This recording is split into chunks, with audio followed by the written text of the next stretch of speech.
Cualquiera de los proyectos que hacemos en diabetes, mi equipo y nosotros tiene que tener un espíritu constructivo, así que queremos terminar, después de todas estas exposiciones, con ese espíritu constructivo en el que nos va a ayudar Gemma Peralta. Y para hablarlo desde el punto de vista emocional, porque ha habido permanentes referencias a lo largo de todas las entrevistas. Gemma, así que, en primer lugar, bienvenida. Gracias. Me gustaría empezar preguntándote de cómo deberíamos afrontar emocionalmente un diagnóstico de diabetes tipo 2. Ajá. Bueno, gracias por haberme invitado y por poder tocar el tema emocional, que aunque ahora está muy en boga, todavía vamos un poco con retraso a la hora de tener en cuenta las emociones del paciente. Como bien ha dicho el doctor Gómez Peralta, el diagnóstico de la diabetes tipo 2 va a impactar emocionalmente dependiendo del estadio en el que se encuentre la persona y si sobre todo se han dado síntomas que la persona perciba o no, o ha sido silente y se le ha diagnosticado por una analítica por la operación de cataratas, por ejemplo. Si tenemos en cuenta que el diagnóstico se da cuando ya hay síntomas, el impacto emocional es más alto. La persona ha percibido que se empieza a encontrar con fatiga, con ciertas dificultades y eso afecta emocionalmente. Esa afectación emocional va a depender de tres aspectos. Uno es las creencias que tenga esa persona respecto a la enfermedad. Y esas creencias van a estar basadas en determinados componentes, que pueden ser la información que tenga por los medios de comunicación, porque haya tenido familiares ya con pacientes tipo 2, con diabetes tipo 2 y haya visto la evolución que han seguido. Y luego por toda la información que él o ella haya podido consultar al respecto. Por tanto, ese impacto emocional va a depender de esos tres aspectos, de la información que tenga, de los referentes que tenga con diabetes y de, sobre todo, toda la sintomatología o no que haya podido notar o percibir. En cada caso es un mundo, claro. ¿no? Cada diagnóstico es un mundo. Sí. Lo que pasa es que los psicólogos, y he tenido la posibilidad de poder estudiar los estilos de afrontamiento en la enfermedad, y yo siempre digo que la enfermedad, en este caso la diabetes, se afronta tal como el individuo afronta otras cosas de la vida personal. Y uno no afronta la enfermedad de forma diferente a como afronta otras cosas, otras vivencias de la vida propia. En cada uno de nosotros existe un estilo determinado de afrontamiento a los hechos estresantes y, por tanto, a la enfermedad. Por tanto, ese es un punto de partida que los psicólogos tenemos en cuenta cuando tratamos a personas con diabetes. Previo a la enfermedad, ¿cómo se enfrenta esta persona a otras cosas que le han ocurrido en su vida? Porque ese estilo de afrontamiento va a ser el que va a determinar cómo se enfrenta a la enfermedad. Y lo positivo de esto es que depende cómo sea ese estilo de enfrentamiento, de afrontamiento, lo podemos modular y mejorar. Y eso es clave y muy bonito de poder trabajarlo. Noelia nos está hablando de la educación en diabetes, en las diferentes fases también, ¿no? En este viaje largo. ¿Cómo se puede mantener la motivación de una persona con diabetes tipo 2 para que no se marche ni se abandone? Y sobre todo, ¿qué estrategias propondrías tú para eso?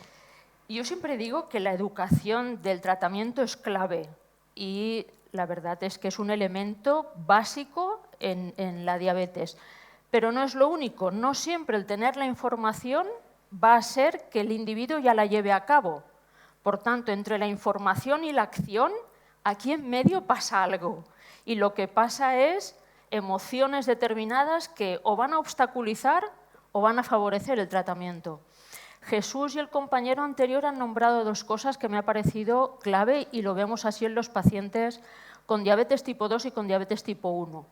Se vinculan mejor con el tratamiento si el vínculo con el profesional sanitario es adecuado.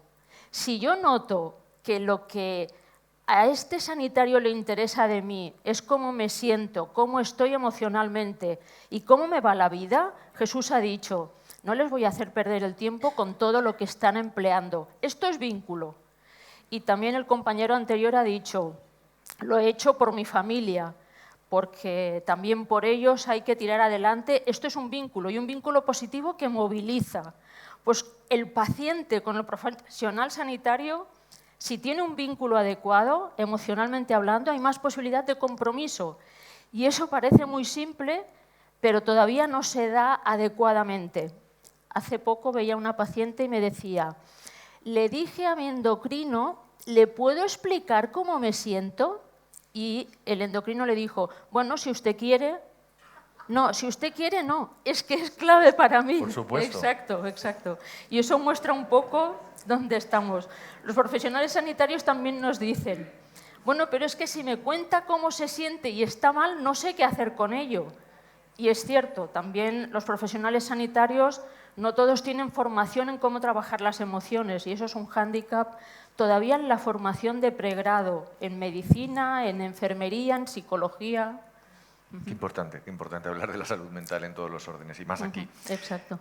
Sigo haciendo el recorrido por lo que nos han ido contando los diferentes protagonistas porque el doctor Francisco D'Angil nos ha hablado de las comorbilidades, o sea, de las pluripatologías, otras enfermedades asociadas a diabetes.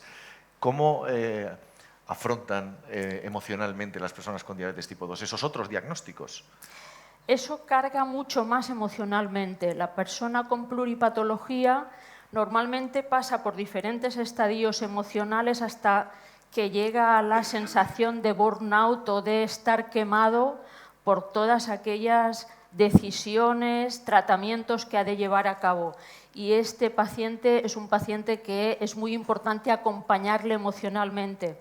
Y como bien dice el título aquí, mejorando la vida de personas con diabetes, a la persona con pluripatología o sin pluripatología, hay que ayudarle a llevar la vida en general y aquellas cosas que le dan sentido. Con la persona con pluripatología es importante que no perdamos de vista el que pueda mantener la calidad de vida. A veces disminuyendo algo el tratamiento. Del tratamiento te quiero preguntar, porque efectivamente hoy ha quedado también patente que hay un montón de herramientas para ampliar ese tratamiento y acompañar a una persona con diabetes tipo 2.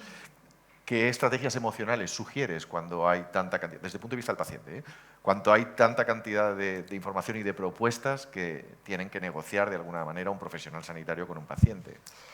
En el caso de la diabetes tipo 2 es muy frecuente observar que cuando se proponen cambios de tratamiento, bien porque hay otras comorbilidades o bien porque requiere el tratamiento el coco, la insulina, eso lleva a un impacto y muchas veces a una resistencia emocional alta. En el caso de la diabetes tipo 2 hemos tenido la posibilidad de hacer algunos estudios de cómo tratando aquellos pensamientos negativos cuando se les propone el tratamiento con insulina favorecen la adhesión al tratamiento. Y por tanto también ese paralelismo con otras comorbilidades y otros tratamientos, cómo tratando el miedo y los pensamientos negativos con respecto a otros tratamientos que han de llevar a cabo, eso favorece que el hecho de reducir esa carga emocional y ese miedo emocional pueda favorecer la adhesión al tratamiento. Gemma, Jesús y Antonio nos han explicado sus diferentes casos personales y a los dos les he preguntado qué les dirían, ¿no?, a una persona o a sí mismos antes. A mí me gustaría preguntarte a ti cómo crees que deberíamos hacer ver a una persona los riesgos que corre. ¿Cómo podrían ser los mensajes para que no ocurriese lo que Antonio ha reconocido también de, oye, me bloqueo, a mí esto no va conmigo, sino todo lo contrario, decir, aquí hay que poner cartas en el asunto? Este factor psicológicamente también nos lleva de cabeza y es que no todos los pacientes con diabetes y también con otras enfermedades crónicas se sienten vulnerables a empeorar. Esto es muy frecuente en el tabaco. Hay personas que le decimos, ¿y por qué no dejas de fumar? Y nos dicen, porque mi abuelo tenía 85 años, siguió fumando hasta los 85 y murió sin ningún problema. Este ejemplo es el ejemplo de la persona que no se siente vulnerable ante ese hecho de salud. Y muchas personas con diabetes tipo 2, también por cómo se ha hecho el enfoque del diagnóstico, sienten que eso no va a ser negativo ni tienen la posibilidad de empeorar. Y aquí hay que movilizar para que interioricen la percepción de vulnerabilidad y, por tanto, de tener un riesgo de salud. Y ese hecho no es fácil. Yo siempre digo que no hay que motivar a través del miedo. Hemos observado muchos profesionales que para movilizar a la persona les meten miedo diciendo, pues ya verás, si no te cuidas, ya verás lo que te va a pasar y nombran todos aquellos hechos negativos. Lo que mayoritariamente hace la persona cuando se nos motiva por miedo es huir, tapar los oídos, y yo sigo haciendo lo mismo, como ha dicho el compañero, con lo cual no es una buena herramienta. Hay que utilizar otras herramientas, como podría ser, por ejemplo, la educación entre iguales, grupos de apoyo donde haya personas que también hayan pasado por esta situación, que han cambiado, como ha sido el caso de los dos compañeros anteriores, y que estas personas posiblemente pueden movilizar más al cambio de estos individuos.